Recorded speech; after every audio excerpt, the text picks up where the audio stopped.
Oh, Shannon Bertin, tu as une bonne idée de nous emmener travailler ici plutôt que dans la tour, au remplacement de la marche de l'escalier. Oui, moi, les cloches tous les quarts d'heure, je ne peux pas. Les oreilles ne le supportent pas. Si, ça va encore. Quand je pense qu'Aubin dit que ça ne le dérange pas, à mon avis, il est un peu tôt de la feuille. Oh ben, ça va? Le travail avance bien? Oui, mais la tâche est délicate. Faudrait surtout pas que j'oublie qu'il manque une marche.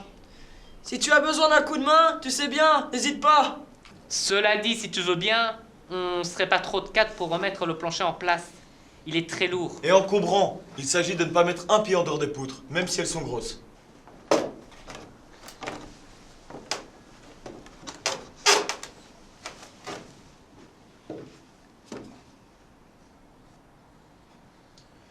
Tu sembles bien tes yeux solitaires ces derniers temps. Tu ne serais pas malade? Non, non, Valbert. Je vais très bien. Ben, moi, je suis pas trop sûr. T'aurais pas un problème? On se connaît bien depuis ces années de noviciat. Il y a quelque chose qui va pas. Ne me dis pas que tu regrettes un peu tes premiers vœux. Non, non, rassurez-vous. Ça va. Allez, on s'y met? Portial, Aubin! Fais attention! Urdal, on s'en sort bien. Heureusement que Valbert est fort comme un chêne. Pardon, les amis. Je suis désolé. Vraiment. Mais, pour être honnête, et peut-être que le diable s'en mêle, je ne dors pas très bien ces derniers jours. Le diable! Non, pas le diable, enfin. Je ne pense pas. Mais c'est qui alors qui s'en mêle? C'est que... je suis tout retourné à cause... de la Falotte. La Falotte? La fille du bûcheron. Oui, l'aîné de celui qui vend le chêne. Ça m'a pris d'un coup. Je pensais que cela passerait, mais... avec le temps, ça empire. Je brûle, Valbert. Je brûle, comme dans un volcan. Là, c'est sûrement le diable. Arrête, Valbert. Tu vois toujours le diable partout. Mais, c'est vœux alors? Aubin, pour en sortir, il n'y a qu'une issue. L'oublier. Quand tu la vois, c'est simple, tu détournes la tête. J'essaye, Bertin, j'essaye, tous les jours. Je résiste, je prie, j'appelle à l'aide, je me promets de réagir. Mais dès que je la vois, toutes mes bonnes résolutions s'envolent. Oh là là.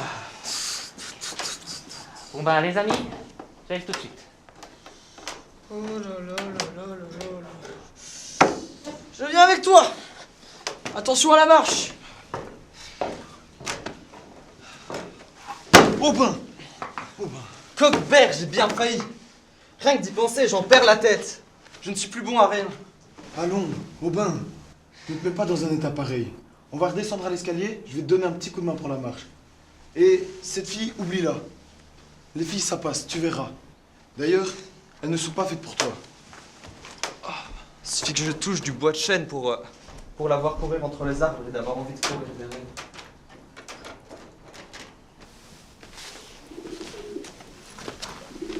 Aubin, mon fils, qu'arrive-t-il?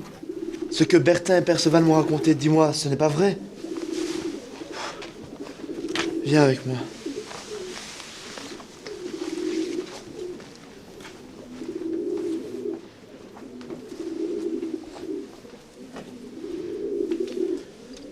Il y a le déluge dans ton âme.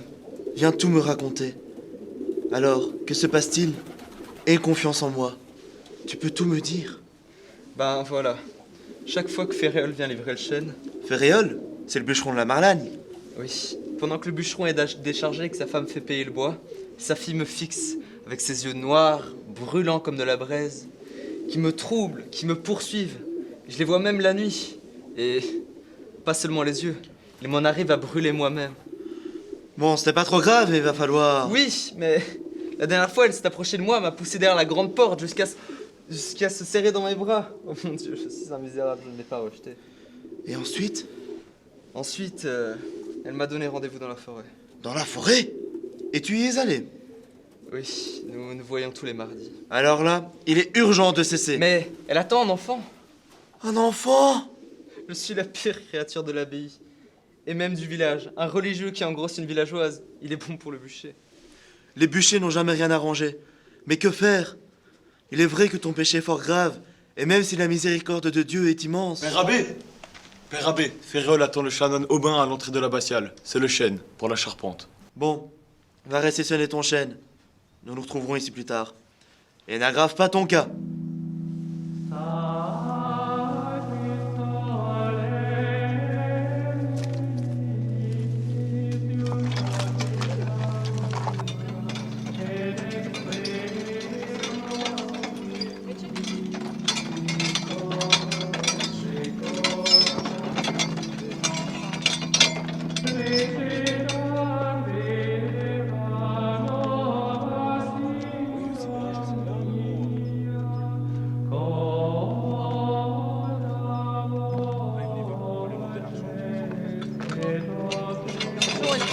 moi qui nous chauffe, hein.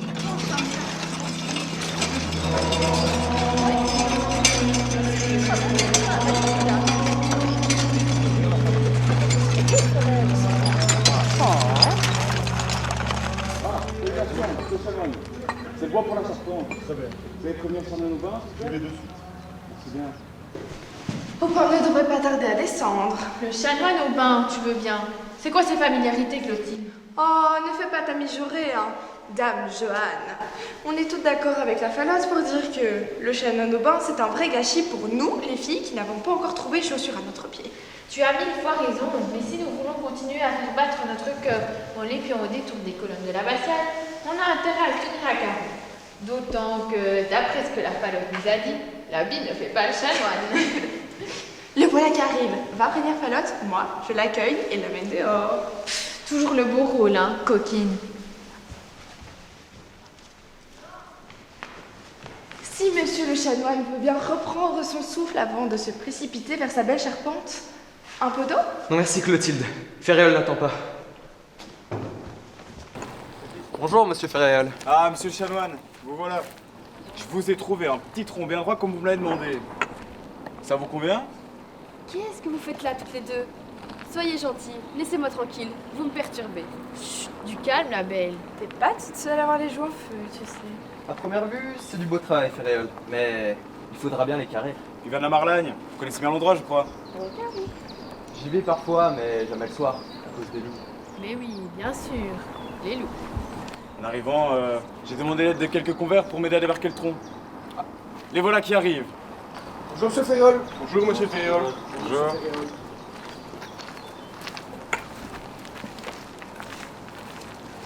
Le chanoine, cela m'ennuie, mais nous attendons toujours le paiement du mois dernier. Vous l'aviez pourtant fermement promis. Vous savez, l'hiver a été rude. C'est vrai, Dame Orsine, pardonnez-moi. En ce moment, j'ai une tête comme un fromage, je déborde de projets, des projets et des soucis. Mais soyez sans crainte, la bourse vous sera portée dans la semaine. Voilà, monsieur le chanoine. Il reste plus qu'à laisser en décombre. À moins que vous ne les caressiez d'abord. Salutations et encore merci pour votre confiance. Venez les femmes, ce sont le genre de paroles avec vous au revenu. Nous ne laisserons pas mourir de faim. Père, j'ai promis à l'abbé de fleurir le cœur pour la célébration de la Semaine Sainte. Je vous rejoindrai tout à l'heure. Mes amies sont déjà à l'intérieur. Elles m'attendent. T'adores pas trop, Falotte. Je serai de retour pour l'Angélus. Promis.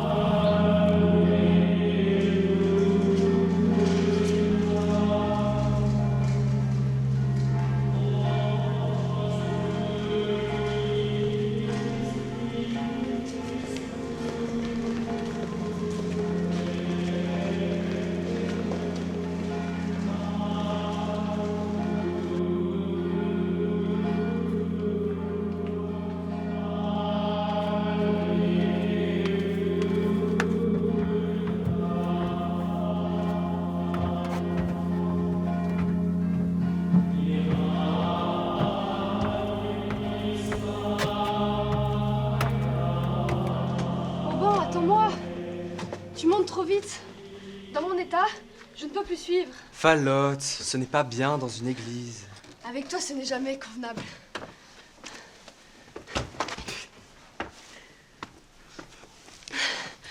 Je te retrouve enfin. J'aimerais te serrer contre moi toutes les heures des jours de la semaine. Moi aussi, ma Falotte, mais je ne vois pas où cela va nous mener. Cet amour, c'est un mensonge au quotidien, une fuite en avant. C'est vrai que tu as grossi. Tu es trop belle et je suis fou. C'est parce que tu es fou que je t'aime. Aubin, tu es là? La baignasse te cherche. Oh mon Dieu, faut que j'y aille. Retourne vite chez toi. Oui, mais je dois d'abord m'occuper des fleurs.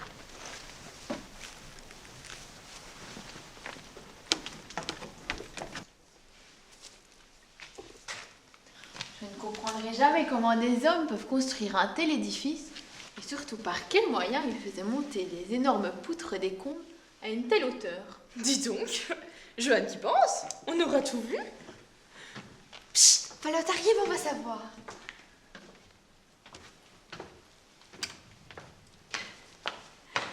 On s'aime, les filles, et même si ce n'est pas permis, qu'est-ce que c'est beau. Raconte! Qu'est-ce qu'il a dit? Qu'est-ce que vous avez fait? Il a touché ton ventre, son bébé? Oui, tout ça. Mais allez, Il me faut rentrer au plus vite et on doit encore décorer le chœur. Ne t'inquiète pas, ma belle, on s'en occupe. Avec les convers.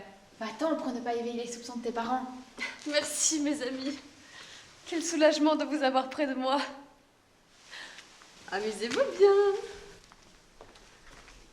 Je suppose que ça s'est bien passé. C'était un bon tronc d'arbre. La fille n'est pas venue. Non. Enfin... Si. Ah, elle est venue. Et je me posais la question. Tu es sûr qu'elle est grosse? Hélas, tout à fait sûr. Que vais-je devenir? Si je comprends bien, tu caches là depuis des semaines. Un secret qui s'appelle mensonge. Comment peux-tu vivre avec ce poids sans avoir le besoin d'alléger ton âme? Je suis la pire créature de l'abbaye. Au repas, je n'ose même plus regarder les autres. Ai-je encore le droit de porter ce vêtement? Mon père, aidez-moi. Arrête de geindre, Aubin. Regarde-moi dans les yeux et donne-moi tes mains. Aubin, tes fautes et manquements, je te les pardonne. Au nom du Père, de son Fils et de l'Esprit Saint. Et ce n'est pas fini. Aubin, au nom du Seigneur et parce que j'en ai reçu le pouvoir, je te relève de tes vœux. Oh non. Si, Aubin, de tous tes vœux. Tu n'as pas été un mauvais chanoine, mais la Providence t'a choisi une autre voie. Une voie que tu te dois de respecter, même si tu as des amis la charrue avant les bœufs. D'ailleurs, tu sais comment ils appellent ce village quand l'enfant vient trop vite? Fêter la Pentecôte avant Pâques.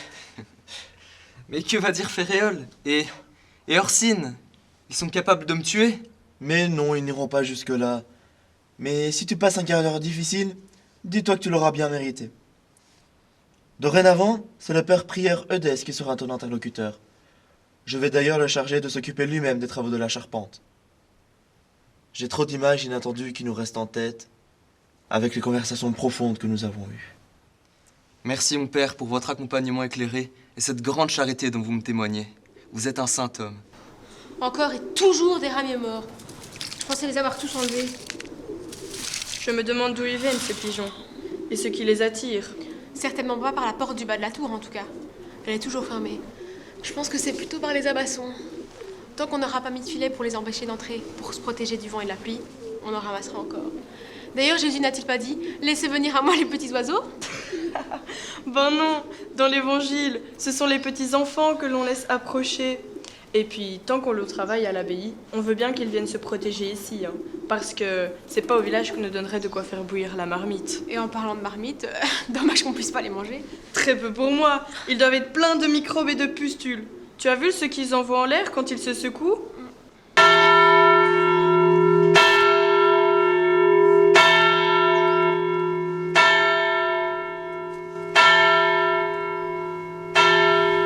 L'angélus du matin, c'est la pause. Ave Maria, gratia plena, Dominus tecum, benedicta tu in mulieribus, et benedictus fructus ventris tui, Iesus. Sancta Maria, Mater Dei, ora pro nobis peccatoribus, nunc et in hora mortis nostrae. Amen. 85, 86, 87, 88. J'avais oublié que c'était si haut. Bonjour ces dames, que la Sainte Vierge vous bénisse pour vos services.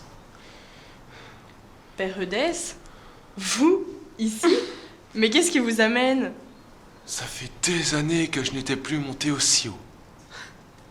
En fait, depuis mon arrivée à l'abbaye, je pense. Aussi, pourquoi vous a-t-on obligé à monter les 88 marches alors que vous n'êtes en rien responsable de l'entretien de la tour ni des travaux?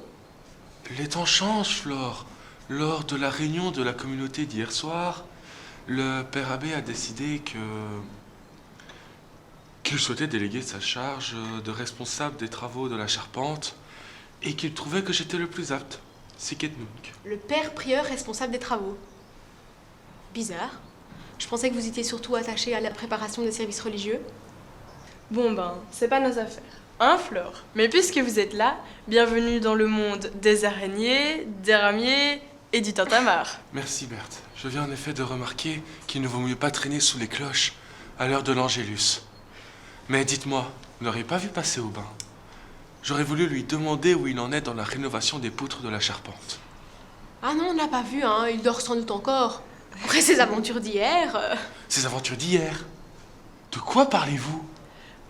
Il semble que le tronc que Ferréol ait livré hier soir leur ait donné du fil à retordre dans l'escalier. Et que Aubin a failli se faire écraser. Oui, oui, c'est pour ça qu'on a appelé Clovis et Viotte pour le remplacer ce matin. Enfin, c'est ce qu'on m'a dit. Clovis et Viotte, vous êtes là? Oui, oui, on est tout en haut. On travaille, qu'est-ce que vous croyez? Et si au perché, on doit bien se concentrer. Pas question de compter fleurettes. Péredès, c'est bien vous? Vous êtes perdu dans la tour? Rejoignez-nous et montez à l'échelle. D'ici, la vue sur la Sambre et le village est magnifique. Très peu pour moi, merci bien.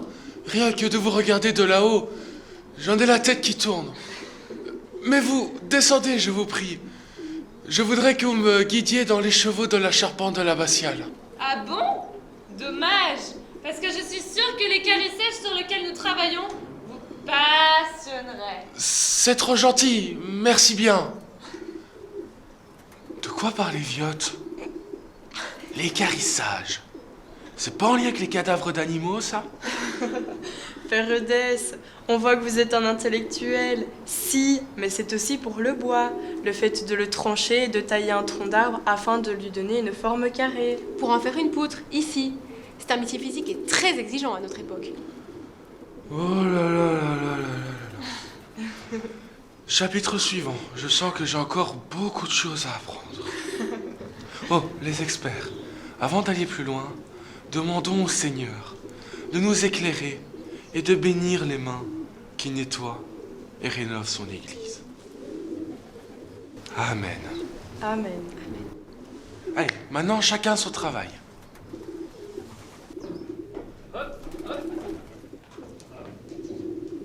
C'est beau ici. Tu as raison, Viotte. Les charpentiers ont besoin des bûcherons, qui profitent du travail des forestiers. Et je ne parle pas des ébénistes. Le monde du bois, c'est une grande famille. Et très rares sont ceux qui prennent en charge l'entièreté du cycle. Et nous, c'est à 100 mètres, au-dessus du bruit, et dans une forêt de poutres. Waouh! C'est en tout cas autre chose que de prier, de lire son bréviaire ou de gérer une abbaye, mais qu'est-ce que nous sommes complémentaires. C'est notamment pour cela que j'ai accepté la proposition du Père Ignace. Juste, un petit regret pour moi. Dommage que chaque poutre supprime un arbre vénérable. Un chêne, c'est une fameuse mémoire. Mais l'arbre abattu n'oublie pas son passé. Et ici, avec l'addition des poutres, je vous laisse calculer la somme des mémoires endormies. Allez, bientôt celle-ci avec les frères charpentiers, nous allons l'enlever pour la recouper et la passer dans le clocher. Puis, nous placerons la nouvelle ici. Elle est bientôt prête, demoiselle Viotte. Un peu de patience, mon frère, et du respect. C'est du beau chêne vert qui a bien 200 ans. J'ai enlevé un peu d'aubier avant de l'équarrir. D'ailleurs, ce n'est pas parce que je suis célibataire qu'il faut m'appeler ainsi. Viotte tout court, ça m'ira très bien. Allez, Viotte tout court, t'excite pas. Les femmes qui exercent un métier d'homme, ça suscite toujours des commentaires. Et si en plus elles ne sont pas mariées, d'ailleurs, l'abbé n'aime pas beaucoup cela, je parie. Mais enfin! Ce ne sont pas ses affaires à l'abbé. D'ailleurs, il n'est pas marié non plus. La poutre est prête, Clovis. Allons les enfants, on ne se dispute pas entre frères et sœurs, surtout dans le monde du bois. Dites-moi plutôt ce que je dois connaître de cette incroyable structure. Comment on place ces poutres? Avant 1200, on les plaçait comme cela, et c'était du solide. Et puis, 50 ans plus tard, les charpentiers les ont placés autrement. Et c'était encore plus solide. Erreur, ils utilisaient moins de bois, donc c'était moins solide. Clovis, arrête avec ta vieille polémique. Les charpentiers utilisaient moins de bois, certes, mais elle évitait l'effondrement. Elle est donc bien meilleure. Demande à n'importe quel artisan. Il est peut-être nécessaire de revoir vos certitudes. Sans doute est-il important d'intégrer les nouveautés. Tiens, c'est quoi ces numéros et ces marques sur les poutres? Ah, c'est justement celle où je me suis trompé dans le recueil intégrant les marques. Alors cessez de vous chamailler comme les pans du cloître ou les monstres et démons des stalles. Retournez sur votre perchoir. J'en connais assez pour comprendre les débats des chanoines charpentiers. Bon travail.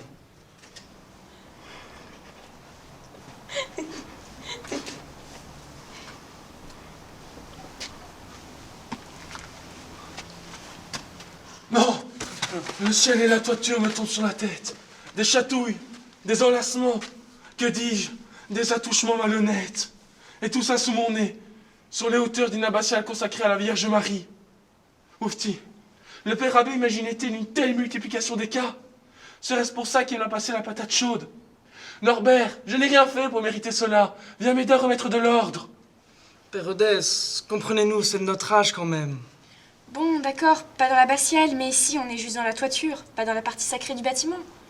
Thévenette travaille avec Berthe, Flore et d'autres filles à l'entretien de cette nef gigantesque. Jamais nous ne pensions être découverts dans ce recoin. Nous ne voulions en rien déranger la communauté, ni les villageois engagés à votre service. Ici, j'étais sûre qu'on ne faisait pas le mal. Parmi ces arbres qu'on a vu d'autres dans la forêt de leur vivant. Mathurin, vous n'avez rien à faire ici. Retournez à la ferme où les porcs vous attendent et bécotez-les si le cœur vous en dit. Quant à vous, Thévenette, vous êtes renvoyés dans votre famille. Vous mériteriez tous les deux d'être jetés par les abassons. À table! Clovis et Liot! Berthe et Flore! On vous attend de l'autre côté!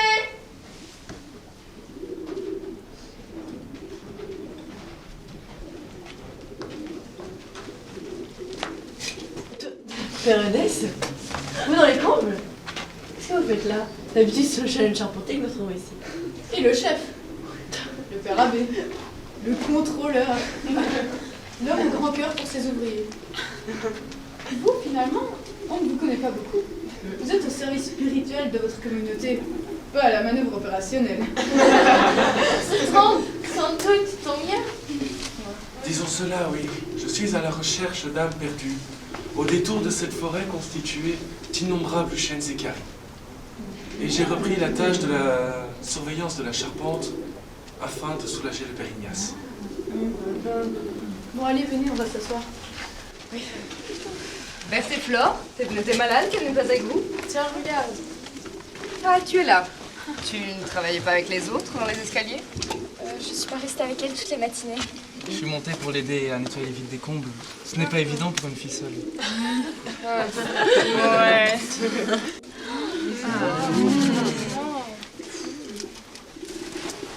Ah, ça sent bon les filles ce que vous nous avez mijoté aujourd'hui. Tiens, Pétronie, tu n'as pas fait monter tes enfants. Bah non, tu vois bien qu'il y a déjà pas assez. Famille nombreuse, ça fait beaucoup de dons pour pas beaucoup de pain. Ouais. Dites-moi, Père Eudès, vous avez l'air vraiment en colère. C'est votre nouvelle charge de travail qui vous encombre déjà? Ah, ces escaliers, pas facile. Je crois que j'ai compris ce que vous venez de nous dire là tout de suite. C'est à cause de ta sœur, Thévenette. Elle bécote toujours là où il ne faut pas. Et Mathurin, nettoyer les fenêtres.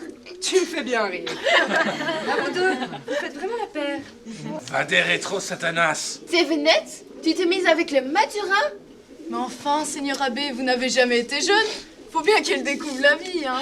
Et puis regardez-moi, du moment qu'elle n'a tué personne, du moment qu'elle nettoie ses vitres, ou ses marches.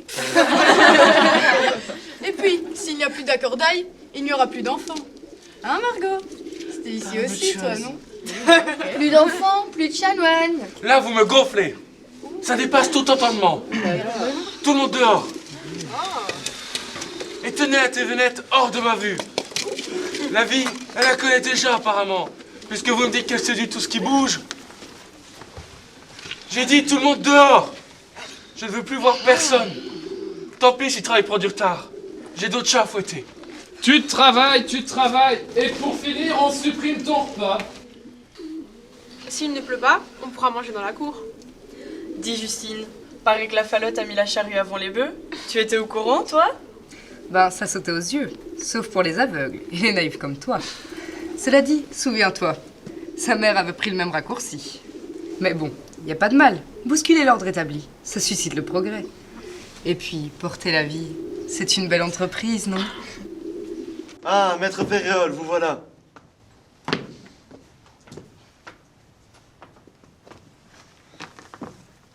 Maître Ferréol, vous connaissez la situation. Nous sommes montés ici car la puissance de ces poutres est l'essence de votre famille. Ce lieu apaise toute colère et permet de prendre les décisions qu'il faut avec calme et modération. Avec les chanoines Valbert, responsables du noviciat, et Bertin, nous avons envisagé le futur possible de nos jeunes tourtereaux.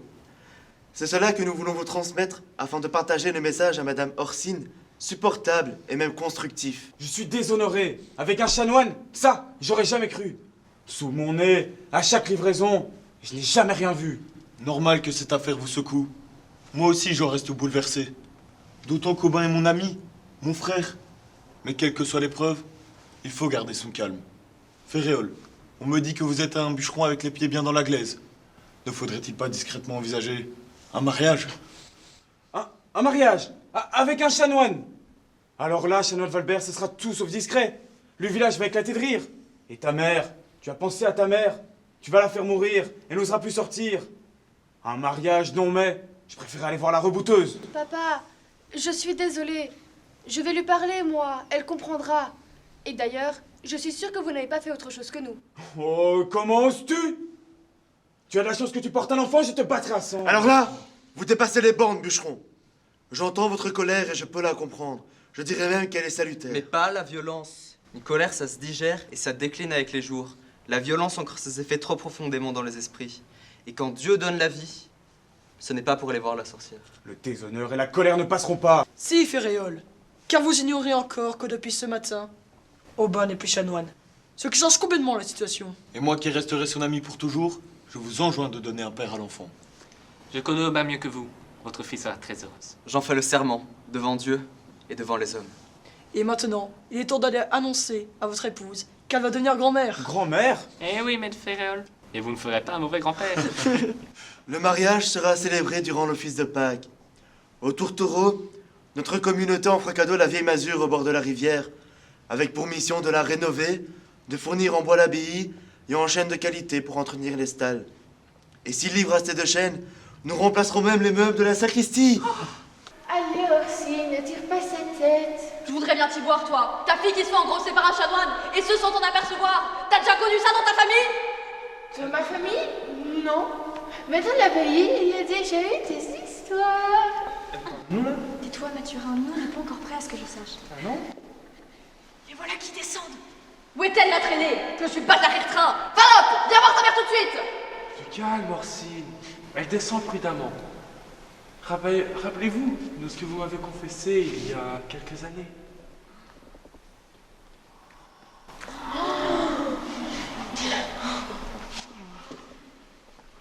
Approchez tous, approchez tous. J'ai une déclaration à vous faire. J'ai entendu vos réactions à propos de Thévenet et Mathurin. Et les 88 marches de l'escalier m'ont laissé le temps d'y réfléchir. J'ai décidé de leur pardonner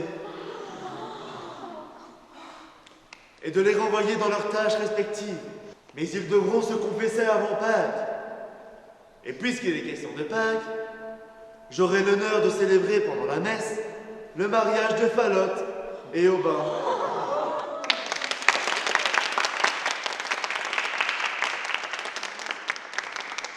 Aubin qui est relevé de ses vœux et quitte le chapitre. Aubin n'était pas sûr d'avoir trouvé le bon chemin, mais le ciel est venu l'éclairer. Il fondera une famille, s'installera au village et fournira le bois à l'abbaye.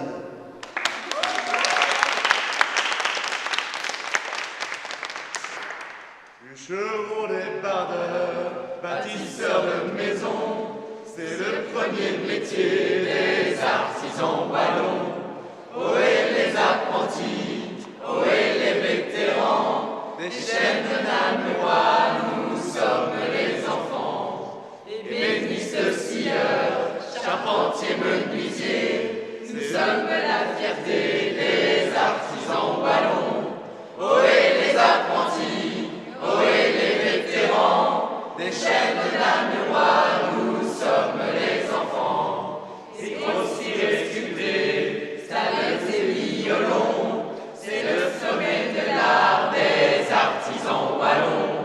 Ohé les apprentis, ohé les vétérans, des chaînes de Namurois, nous sommes les enfants. Si la verdure du bois nous procure l'ivresse, cette honorable vieillesse